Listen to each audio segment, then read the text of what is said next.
दोस्तों, आज 19 अक्टूबर है। कल संडे को भी मैं आपके साथ रूबरू नहीं हुआ। थोड़ा निमोनिया से इफ़ेक्टेड हूँ, सूखी खांसी हो रही है,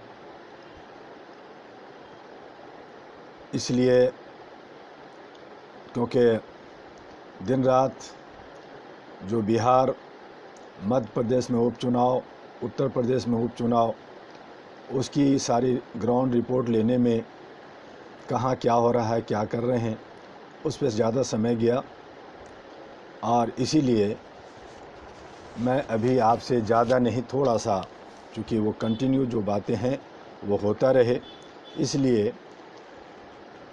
बहुत सारे सब विषय हैं, उस पर हमारी बात तो होगी, लेकिन जो सुशासन और मानवाधिकार की किताब की जो कंटेंट्स है, जो आप तक पहुंचानी है, उसे आज थोड़ा सा मैं बताना चाहूँगा कि भारत में मानवाधिकार की स्थिति क्या है।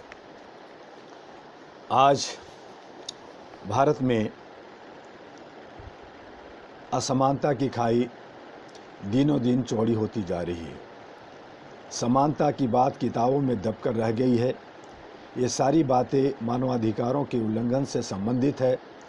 मानवाधिकारों को लेकर अभी समाज का हर वर्ग न तो जागरूक हो पाया, न ही इसका प्रचार प्रसार देश के हर कोने में किया जा सका है।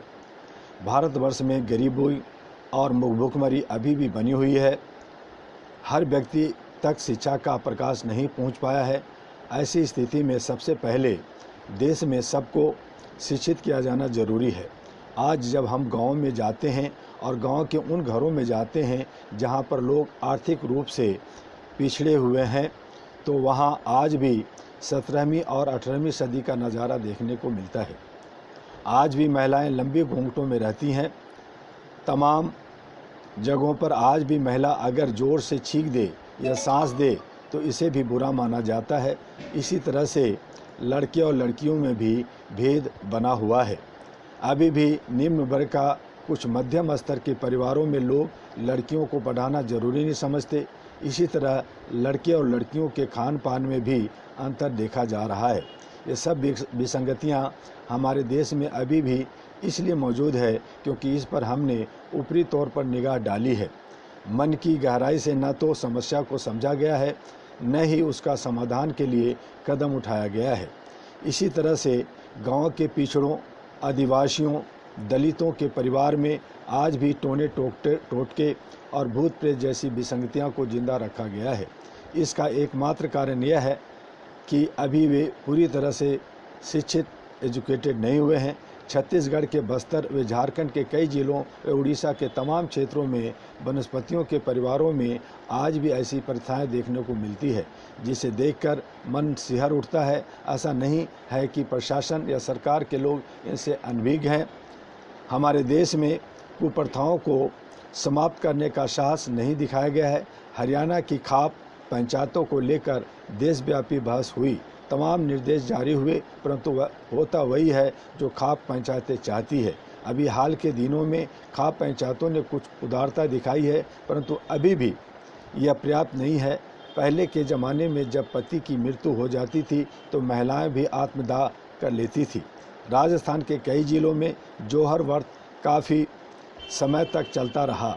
इसी तरह से बाल विवाह जैसी कुप्रथाएं आज भी हमारे समाज में मौजूद है। राजस्थान हो, बिहार हो, उत्तर प्रदेश हो या अन्य राज्य, आज भी तमाम जगहों पर नाबालिगों के विवाह करा दिए जाते हैं। इसी तरह से कुछ पंचायती फरमान ऐसे होते हैं जो मानवता को झकझोर देते हैं, परंतु वे आज भी कायम है। भारतवर्ष की विशालता और उसे गहराई से समझने के बाद ही यहाँ की अच्छाइयों और बुराइयों को समझा जा सकता है। विगत 25 वर्षों से हमने भारत के प्रत्येक क्षेत्र को गहराई से समझने और समाज में व्याप्त तमाम बुराइयों को देखने के बाद इस निष्कर्ष पर पहुंचा कि आज भी तमाम सरकारी फरमान सिर्फ वोट के लिए या दिखावे के लिए होते हैं। भारत में मानवाधिकारों की स्थिति काफ़ी गंभीर है। पुलिस उत्पीड़न यहाँ आम बात मानी जाती है। जम्मू कश्मीर और मणिपुर जैसे राज्यों में सैनिकों की कुछ बर्बर कार्रवाइयाँ मानवीय संवेदनाओं को आघात पहुँचाती है। आज भी ग्रामीण क्षेत्रों में तमाम दबंग लोग अपनी दबंगई से कमज़ोर वर्ग लोगों पर जुल्म करते हैं। इसी तरह से तमाम फैक्ट्रियों में श्रमिकों का शोषण आज भी जारी है। श्रमिकों को उसकी मजदूरी नहीं दी जाती है। कई जगहों पर आज भी परिष्कृत रूप से में बंधुआ मजदूरी प्रथा चल रही है। मजदूरों की मजदूरी का कोई मानक ही निर्धारित नहीं किया गया है।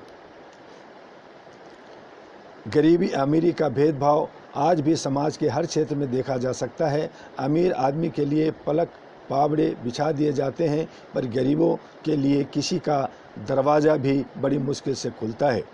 भारतीय राजनीतिक में जातिवाद, भाई भतीजावाद और कुछ हद तक संप्रदायवाद भी अभी तक जारी है। राजनीतिक दल जातियों के अनुपात के हिसाब से उम्मीदवार खड़े करते हैं। ये तमाम विसंगतियाँ ही मानवाधिकारों के उल्लंघन की श्रेणी में आती है।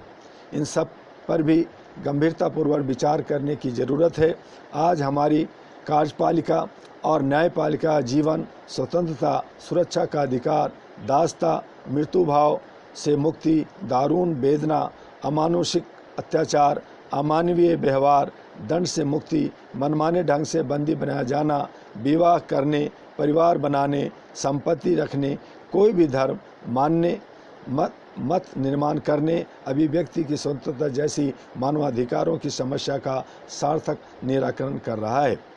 भारत में मानवाधिकारों की स्थिति को और बेहतर बनाया जा सकता है। इसके लिए सिर्फ मानवाधिकार आयोग या कुछ स्वयंसेवी संगठन ही सब कुछ नहीं कर सकते। विभिन्न राज्यों सरकारों और केंद्र सरकारों को मानवाधिकार की स्थिति को बेहतर बनाने के लिए संकल्प के साथ काम करना पड़ेगा। भारत में मानवाधिकारों के पालन व संरक्षण के लिए यदि ऊंचे पदों पर बैठे लोग ध्यान दें और लोगों की इसके प्रति जागरूक करने का प्रयास करें तो समाज में इसका अच्छा असर पड़ेगा।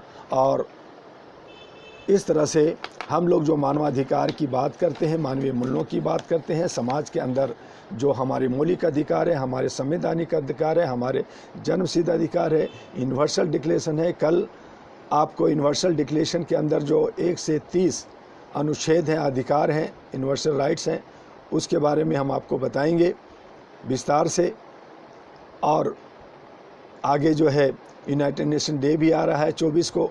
30 अक्टूबर को भारत यूनाइटेड नेशन से जुड़ा तो उसकी स्थापना दिवस भी आ रहा है, उस पर भी हमारी आपकी बात होगी। हमारे साउथ इंडिया के बहुत सारे लोगों ने कहा कि दुआ जी आप थोड़ा सा अंग्रेजी में भी बात करें, तो 24 का हमारा इंग्लिश में होगा 1 बजे से ही। तो आप सब डेली 1 बजे हमारे फेसबुक पे आ जाएं, जुड़ जाएं और इसे ज़्यादा से ज़्यादा फॉरवर्ड करें, आगे बढ़ाएं, तभी हम एक दूसरे को जोड़े रखेंगे। ये हमारा एक सिस्टम है। और इस तरह से हम लोग जो ह्यूमन चैन कि मानव से बात करना है, उसके बहाने बात हो जाएगी। आप लोग भी अपने तरीके से मानवाधिकार को जागृत करने के लिए, इसको प्रसारित करने के लिए, अहरा को आगे बढ़ाने के लिए आप लोग भी वीडियो या व्हाट्सएप या अन्य सोशल मीडिया के माध्यम से अपने भाषा में आगे बढ़ाते रहें। आज के लिए बस इतना ही। आपका डॉक्टर एम यू दुआ। जय हिंद, जय भारत, नमस्कार।